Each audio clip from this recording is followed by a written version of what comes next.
what are its features, why should we learn Hadoop, and what is it, so that what makes Hadoop so hot, so that everybody is speaking about it. Well, this training is organized by BISP, Business Intelligence Solution Provider. They have we provide the software solutions and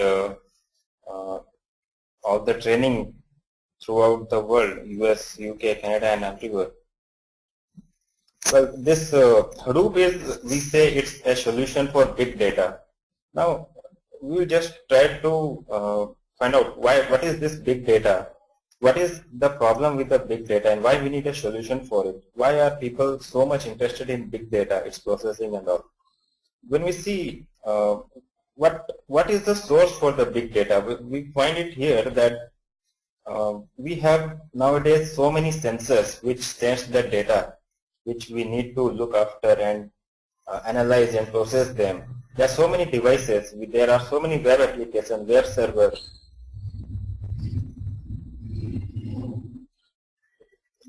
These are all the sources for the big data. These applications, they generate a huge volume of data, and the volume, it increases from terabyte to petabyte and zettabyte, yottabyte, and so on. So there is a continuous and tremendous increase of the data volume which is coming from various sources. Now, see, but also the big data, it's not only the volume, it's also the variety. There are different types of sources like blogs, chat, images, video, system logs, web application logs. These are all the various sources from where we get a huge amount of in volume as well as in variety. So this leads to a big data problem. Now when we have so much of data to analyze, and so we definitely need a technology. Well,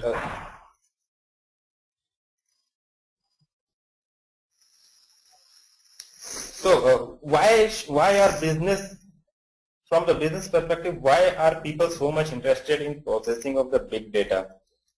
They can do a lot of analytics. Some of the examples are like, which reason should I increase my marketing? People can come to know that, okay, this area, I'm not able to sell my product well, so I should market well in that area. This is only possible after we get lot of data and then we analyze it. Now, who are my top paying customers?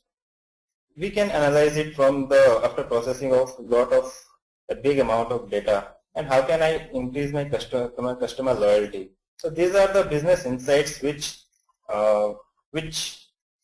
lead us to process big amount of data and come up with a solution. Now, but what is the technology demand? When our traditional system, they can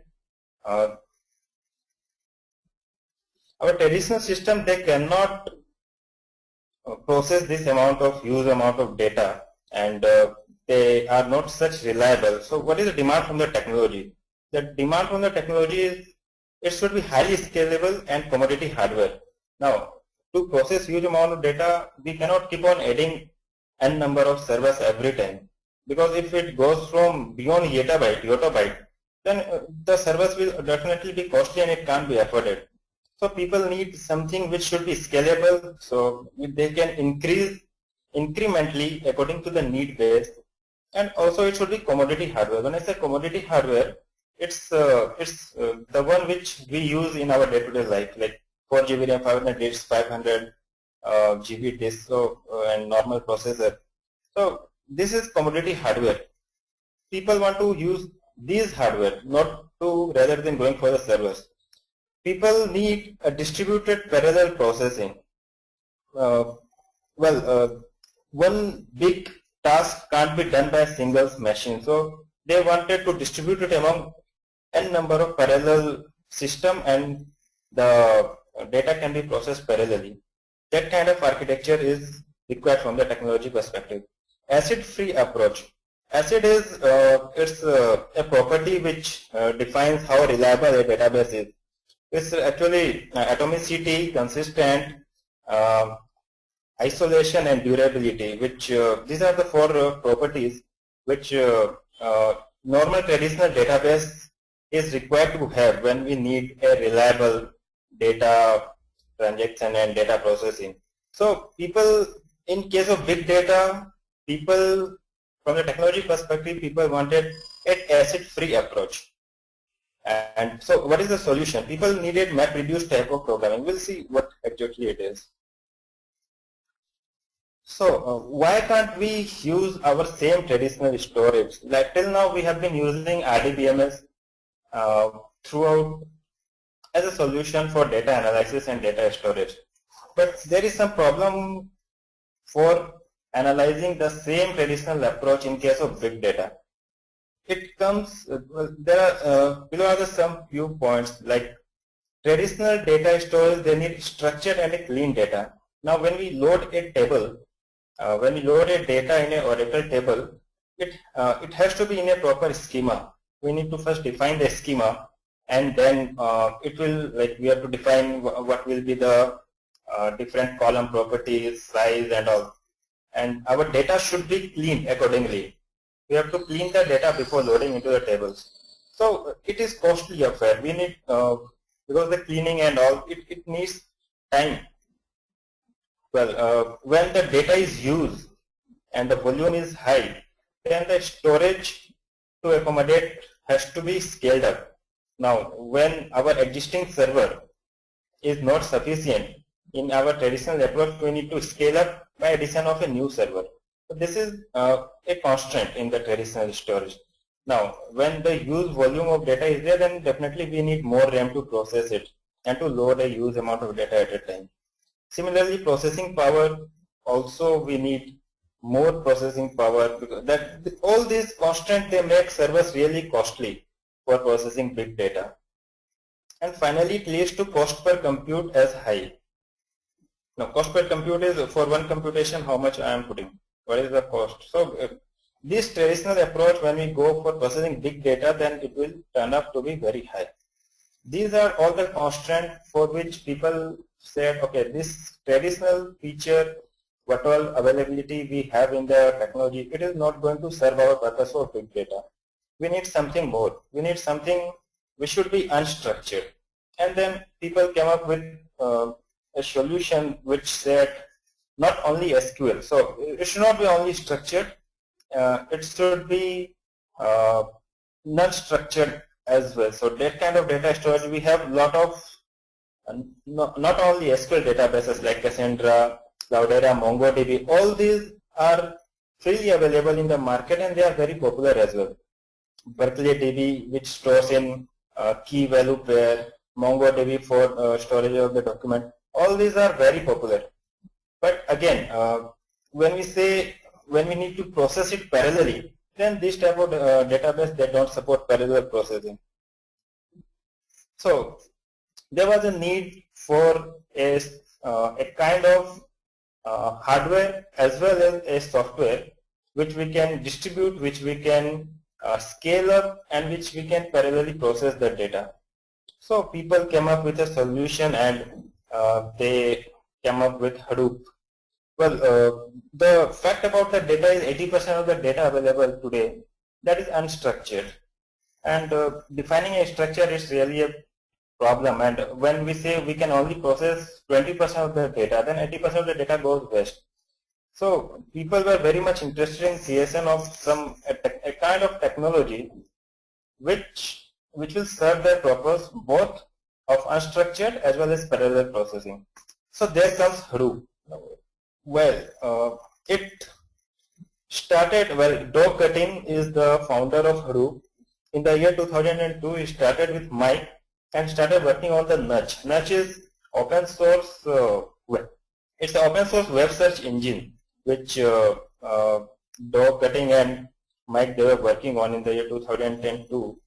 Now in 2003, Google published one paper which was based upon the Google file system and MapReduce, which was very impressive. And Doug Cutting, he thought to take the advantage of this MapReduce technology in his processing. So he utilized the MapReduce and made his web search engine very powerful at that time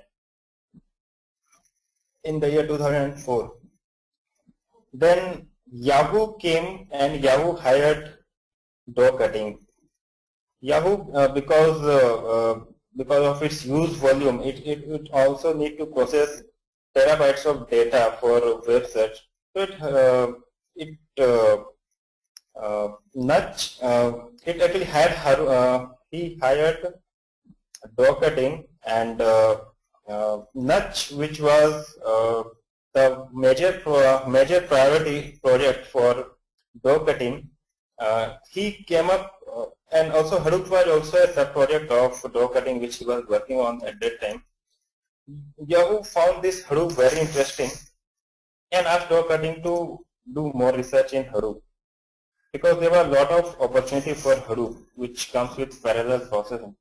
So in the year 2008, Facebook launched one hype for SQL support for the Hadoop. It's like we can query on the big data and we can get the result, same as we get in case of SQL, normal SQL table. So same kind of architecture was developed by Facebook in the form of Hive.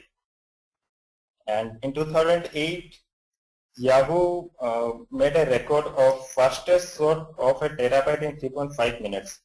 Yahoo put 910 nodes and they came up with this world record. The same record was beaten by Yahoo itself in 2009, and they sort the same 1 terabyte of data in 62 seconds by increasing the number of nodes. So this type of research was done on Hadoop, and it attracted a lot of eyeballs, and people were very much enthusiastic, because never before people have seen such technology and such fast processing, because the same amount of work would have taken weeks, but it was very fast in case of when it was done with the Hadoop. So, and there was a Hadoop summit in 2009, which was attended by 750 attendees, and this slide shows that the curiosity about the Hadoop, it increased from that time. In 2008, almost more than 200 people joined, and then there is exponential increase in the, there is more than 10 times growth in 5 years, and there are a lot of people joining this. This itself shows the popularity of Hadoop. In today's web, when we browse, and almost all the pages will find about big data analytics, Hive, Big, Hadoop. This shows how popular this Hadoop is becoming nowadays. Well, in the last 5 years, all the big companies like Yahoo, Facebook, eBay, Apple, Twitter, Amazon, all these people have contributed to this Hadoop project. And finally, we have reached to 2013, where we have a almost stable Hadoop, we can say, for enterprise. This Hadoop is accepted throughout as the enterprise solution, and the one which is set as a benchmark for big data processing. Now, what is Hadoop? We'll try to see like what makes a difference in case of Hadoop. Well, it's a software platform which can run on various with very n number of machines, and it can process vast amount of data. There are two major components of Hadoop. The first one is MapReduce, second is HDFS, which stands for Hadoop Distributed File System. Now, when we say two components, so HDFS is suppose all the hardware platform, hardware part, and MapReduce is what the software part of the Hadoop. What some of the features of Hadoop is it is scalable. Now, when I say scalable, it involves the use of traditional commodity hardware.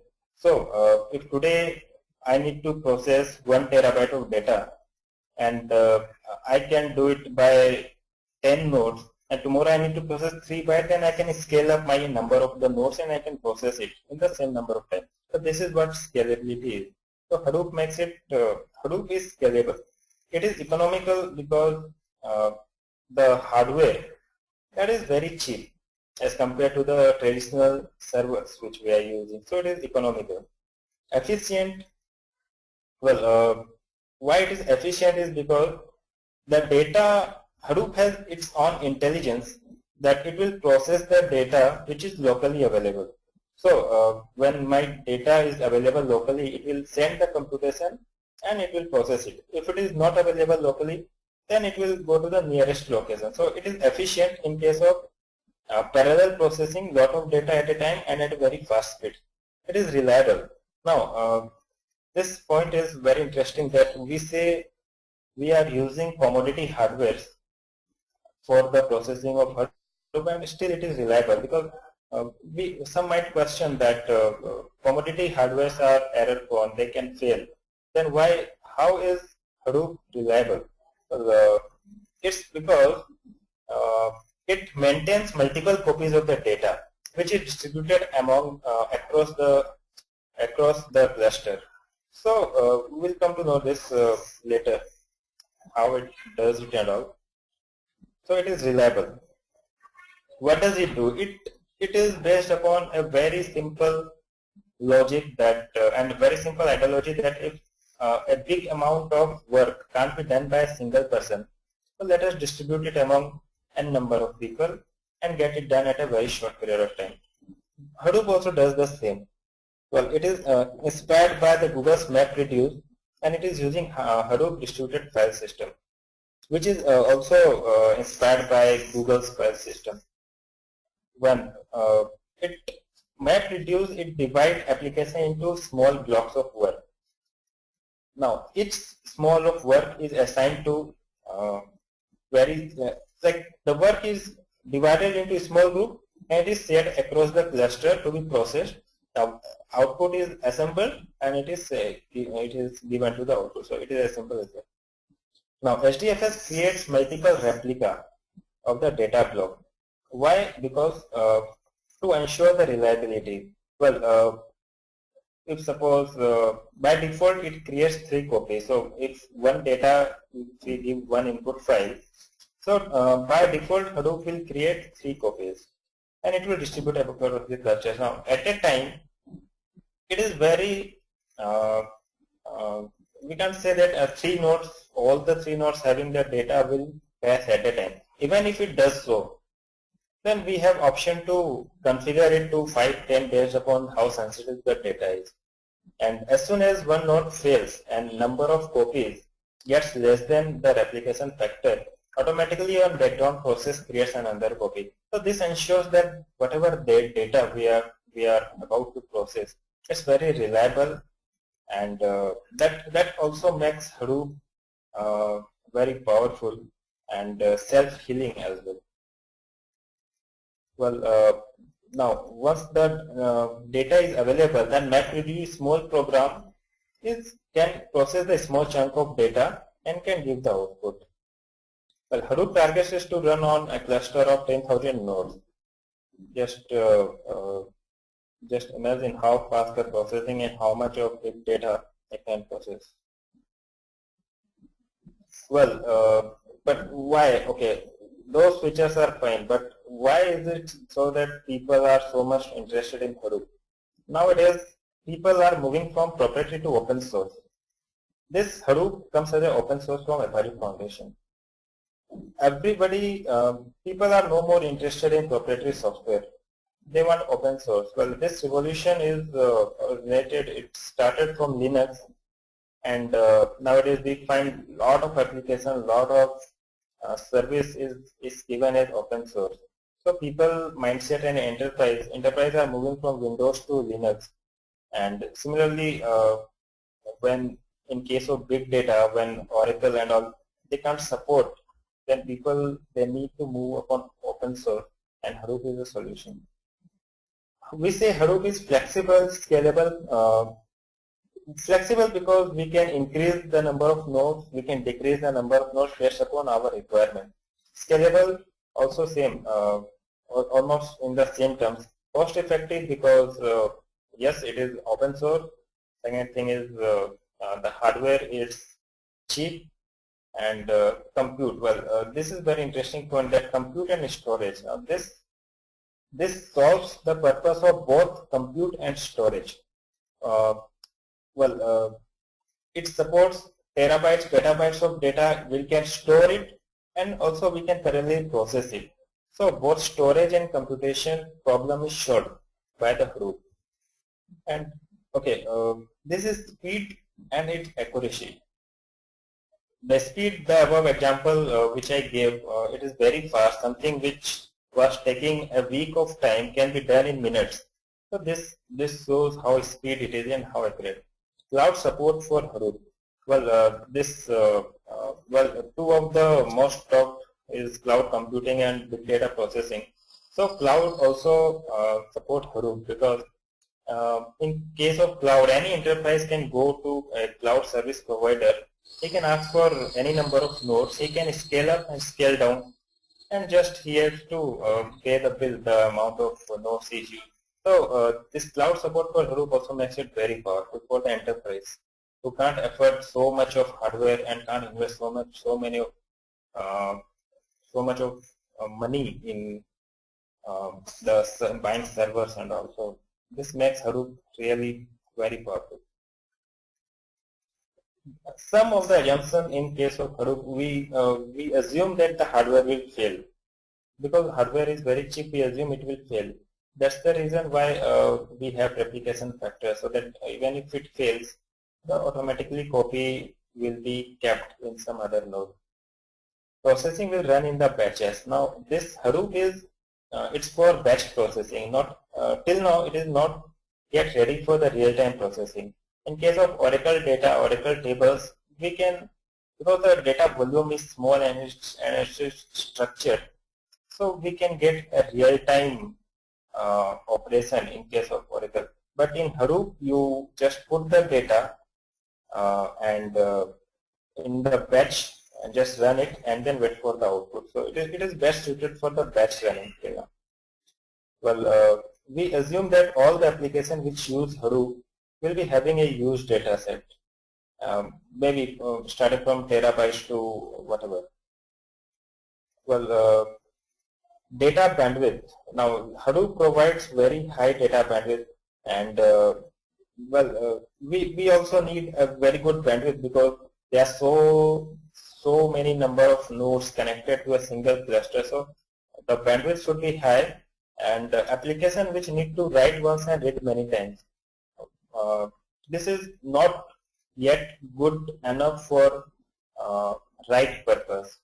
It is very well suited for the application which write the data, load the data once, and then read many times. There are many applications which do so, like when we need to analyze the logs, when we need to find out the call history in the case of telecom computer of the last 5 years, 10 years. In that case, we don't need to write the data every time, but we need to, for analytical purpose, we need to read many times, and for reporting purpose, it is very well suited. Well, the second thing, last thing is moving computation is cheaper than moving data. This is a very important point in case of Hadoop. In our traditional system, we move data towards the computation. Now, what does it mean? Now, let us say our application is on one server and data is stored in some other server. Now, our application will first connect to the data server. It will pick up the data and it will bring it locally, process it, and then use it. So this is what till now we have been doing in our old application. But in case of Hadoop, it is just the opposite. Because the data volume is big, we will not pull the data. We will move the computation logic, the application itself, closer to the data, where it can process the data and give the output. So this reduces the I/O time in fetching the data and getting it. So this is very effective, and this is cheaper as well. Well, Hadoop ecosystem is something we have. Hadoop distributed file system, which is the hardware part of Hadoop. On top of it, we have MapReduce, which deals with the software application and all the programming logic. And on top of it, we have ETL tools like Pig, Hive, and Scoop. Pig is again instead of writing the application, it's top level platform tool which automatically convert our queries into MapReduce and submit it to HDFS. Same for Hive. Hive is suited for SQL queries. The same way as we do the query in our SQL table, Hive is meant for querying on top of HDFS. And Scoop is for getting the data from our SQL into HDFS and from HDFS to SQL. So that kind of this is the Hadoop ecosystem. Well, components. The hardware part is HDFS, Hadoop Distributed File System, which is consist of one name node, and there are various other data nodes. Well, we can call it as a master and slave architecture as well, because one name node will be controlling all the data nodes. And on top of our hardware, we have MapReduce, which is the software part. It consists of a job tracker, and and there are many task tracker on each data node, and this job tracker controls all the task tracker. So it is it's almost, we can say, it's master slave kind of architecture in Hadoop. Well, MapReduce. We'll start with Map. We'll see what is MapReduce and what is HDFS in this demo as well. Worker failure. Now, we have so many nodes. We have thousands of nodes, and that node is assigned some work, and it failed. So what will happen to the assigned work? So this failure is automatically handled by Hadoop. Well, we have, in case of MapReduce, we have one job tracker which tracks the work of each and every task tracker. So each data node will have one task tracker. Even if any of the node fails and the task tracker is not able to respond to the job tracker, so that work will be assigned to another healthy node. It is as simple as that. Well, this makes sense because we have n number of data node or working node. Well, there even if it fails, it can be easily handled. But what if master itself fails? This is a very good question. Master node is the only one single point of failure for the Hadoop cluster. Well, master node, it has all the data where my data is stored and what kind of work each node is doing. Well, if it fails, then my entire cluster is gone. That is the belief. But to make it safe, till now there were many checkpoints. After each regular interval of time, the master node was keeping, like, it's just imaging and cloning its state in a file. So whenever it fails, it will recover from the previous saved checkpoint. Even if now people were not much interested, enterprise mostly were not much impressed with that way. So Hadoop from 2.0 new latest version of Hadoop, it comes with high availability. What it does, there will be two master nodes which will be always in sync, like it will be a RAID configuration. So even if one node fails, the another node will pick up and it will become master. So this makes Hadoop very robust and very self-healing as well. Well, in case of HDFS, whatever data we give, it is divided into small chunks. So if we have a file which is 128 megabytes, then it will be divided into two files, each of size 64 MB. Now, this minimum size or block size for HDFS is 64 MB. And now 128 megabyte of data is divided into 264 megabyte of small chunks. And by default replication factor of 3, it will be saved 3 copy each of 64 MB into across the cluster. So this is how the data is stored. And MapReduce will it will continuously, well, in case of it will be keeping track of the job tracker. If one fails, always the processing will be done from the locust available. If suppose data is available nearest, then the application will be launched on the nearest available data node.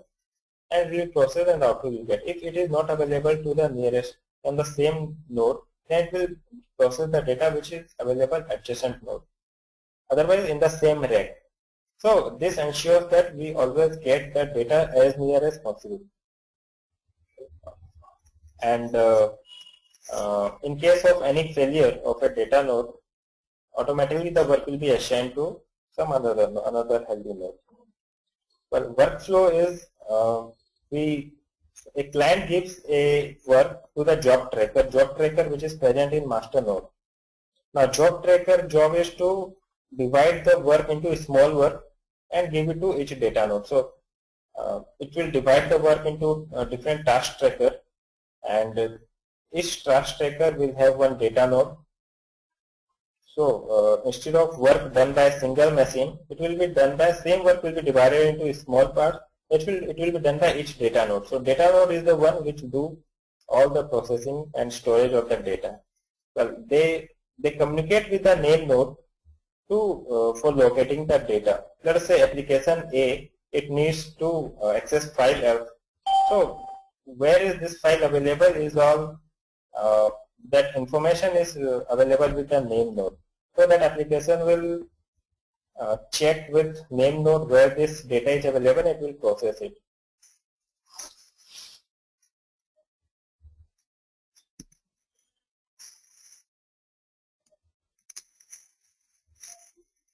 So this task generality, we got to know the picture that, well, a big task is granuled into smaller sections which is divided across the cluster, and it is completed, and finally we get the output at a very small period of time as compared to our traditional systems. Well, there is concept of mappers and reducer. Mapper and reducer, it's a part of MapReduce. MapReduce, it consists of mappers and reducers. So this combinedly makes it a MapReduce platform. Mappers, they generate they convert the input data into small key value pair. Many such key value pair are processed individually by each reducer, and finally we get the output. So every work which is done in Hadoop has to be done with the mappers and the reducers. Well, it's one example at Google. There are 2 lakhs mapper, 5,000 reducer, and 2,000 worker machine. So this is what powers the Google search engine. The first component was MapReduce. We got to know that how MapReduce works, how the task is divided into small parts, and how it is assigned to each data node, and how we get the output. Second part is HDFS, which is a hardware part of it. It is inspired by Google distributed file system. It is highly fault tolerant and low cost hardware. It is entirely deployed over low cost hardware, but still it is fault tolerant. Why? Because we have a replication factor which automatically takes care of the data, which ensures the data is there. Well, the disk size, the block size for HDFS, because it is designed to process huge amount of data, petabytes of data, so it is 64 MB is the default block size for HDFS. Well, whereas in case of traditional system, it is just 512 bytes. So this Hadoop is made to process big, and HDFS supports huge amount of data. It has very high throughput and very high 64 MB of block size. Architecture is it's very simple. We have one name node which contain address of all the data node and where the data is stored. So these are all the data nodes, and a particular file is divided into small chunks of 64 MB, and multiple copies is distributed across the cluster. So whenever a client will directly deal with a name node. Name node has its internal logic how it will distribute, and it will get the work done from the data node. So client from outside, you will be only communicating with a name node, and all the internal work will be done by the task tracker by each data node. In this case, let's say we have rec 1 and rec 2. Rec 1 has 3 nodes and rec 2 has 2 nodes. Well, the same copy is replicated. Well, we can have one copy here, we can have a copy here, and as well as in some other node. Now, when we have a copy here and a task comes, the job tracker will try to assign the work as close as possible. So, when we have data here, it will try to assign the work, if this node is free, so it will try to assign the work to this node. This will process the data, it will give the output. If it is not available, if this node is free and data is not available, it will try to process the data which is available adjacent in the same node. So this ensures that we try to read data as near as possible, as local as possible, and this finally improves the performance. Well, the component of HDFS, we have one name node and secondary name node, which has to be a different system. But in case of Hadoop, starting from Hadoop 2.0, it will be HA. And then we have data node, we have job tracker, we have task tracker. This task tracker, many task tracker is controlled by job tracker, and many data node they are controlled by name node. This is the component. Well, this is what a picture of Hadoop. In this case, this is one rack, and there are many such nodes. These are each individual nodes. This is the picture of Hadoop, which has got around 25,000 Hadoop nodes.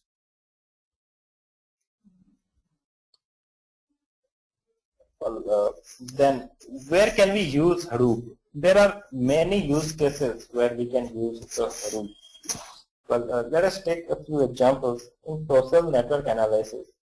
Well, today almost all the companies, they are very much interested in social network analysis, because today Twitter generates 7 terabytes of data, Facebook generates 10 terabytes of data. People, they keep posting blogs.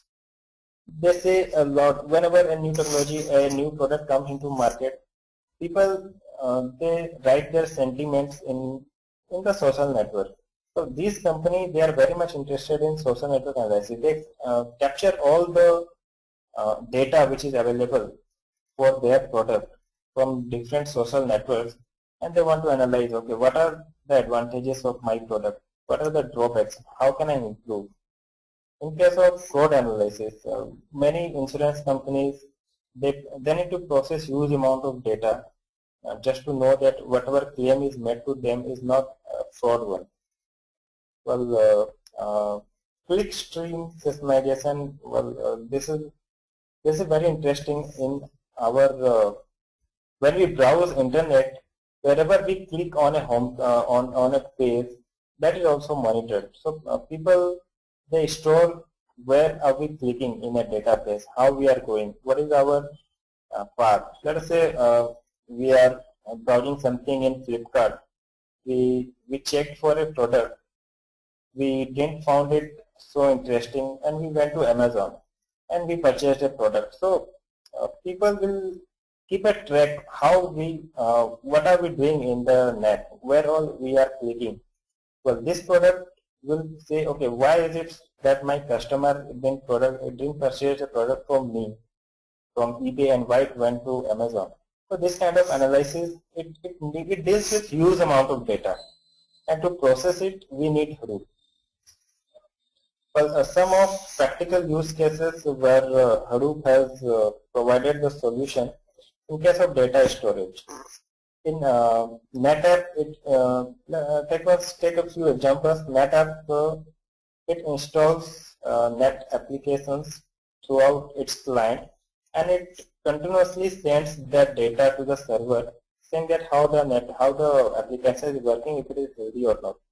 Well, this deals with storage of a huge amount of data. Sensors today, in case of railways, in case of automobiles, there are so many sensors attached to the device which ensure that how each part of that vehicle is, whether it's healthy or not, or there is some problem with the data or with any part of the vehicle. So all this information is gathered from the sensors and it is sent to the server, where we need huge amount of storage and also to process to find out, okay, if any problem, then we have to come up. So this kind of data storage problem is very well served by Hadoop. Financial services, they need insurance companies, banks, they need to deal with lot of fraud detection and data validation for their day-to-day processing. Its transaction. So Hadoop, they need a solution which can process huge amount of data at a very fast speed. So for financial services, Hadoop is very good. Very well, Hadoop has served very well. In case of healthcare, there are companies, insurance companies, which keep last 7 years of claims made by each of its customers. So to process and to get the report, they need to process huge amount of data. Well, NextBio Research, in case of research, this is NextBio's company, which is a lot of medical research and is analytically, it provides a platform for medical research which deals with huge amount of data. People also are interested to have one point of source for the patient's medical history, all its X-ray report, MRI report, and if he is going with a treatment, then what kind of medicine is given. All the reports it has to be, in case of healthcare, it has to be stored somewhere and has to be processed. So this deals with huge amount of data, and in case of Hadoop has served the healthcare segment as well. Telecom companies, it's mandatory for them to keep a track of each and every call record is made by their network. So since 2006, all the call made it's saved in telecom companies. Well, there are billions of calls made daily, and there are so many customers. So when these companies need to generate the reports of any particular customer or any particular call, then they need to traverse terabytes of data. So Hadoop serves them very well. In energy sector, there's a practical example. Vestas, it's a wind power plant generation company. So when it sets up a plant by investing millions of dollars, they need to analyze because this wind energy, it mostly depend upon the weather condition of that location, how my wind velocity will be, what is the temperature, precipitation. All these factor is very important for generating efficient energy. So this Vestas, when it tries to install a new power plant, it will have to, for each geographical location, it will have to get the information or weather data of that particular region of the last 20 years, analyze it properly, and predict how the weather condition will be for the next 20 years. Because the plant life is expected to be minimum 20 years. So this kind of processing needs huge amount of data, and this is well served by Hadoop. OPower, it's software service which deals with a lot of power sector companies. This OPower, it generates report for each individual. Now this company, it claims that okay, it will monitor how we are using at our household, how we are using our energy, and how can we efficiently use it, what way we can reduce it. So for each customer, they need to see their trend, see their behavior, how they are using, and how well they can optimize. And they also provide solutions. Okay, if you are using it like this, if you use it like this, you can save this much of energy, this much of cost. Well, this type of service is provided by OPower, which deals with huge amount of data processing for each customer. Social media analytics, I just talked about it. Lot of people, it's very interesting because people spend a lot of time in social network nowadays, in Facebook, Twitter, and it's a very good platform which emerging companies see as marketing their products. Right. So these are some of the practical use cases where various Hadoop vendors like IBM, Intel, they have provided solution to these practical use cases. Okay, that's I'm done with the demo part. If we have any queries, then please ask me.